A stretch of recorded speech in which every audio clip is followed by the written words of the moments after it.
The claims that Imran Khan's government has violated the constitution are barely tenable. The constitution was still in place, the courts were still working, the parliament was in session, the democracy was still functioning. At best, this was a delay in a procedural limitation of the constitution, which subsequently got rectified by the Supreme Court.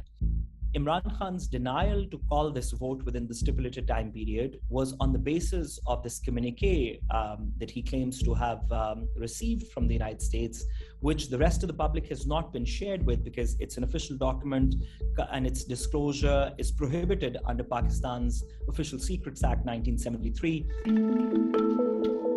The American government had specifically said that they were unhappy with Imran Khan's visit to Russia, and the Americans believed that Imran Khan had picked a side, and that for this, and I quote what Imran Khan had said, Pakistan would be punished and isolated by the West and the European allies if Imran Khan continues to be in power.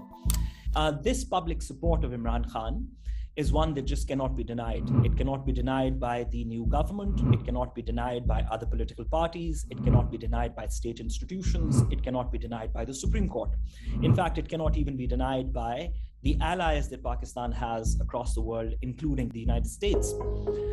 So the first and the most significant thing that Imran Khan did when he came to power was that he made people believe that Pakistan is not a fiefdom that belongs to just two political families, that a person who's an outsider can, with the right kind of message, rise to power and through popular vote be voted into Pakistan's political democracy.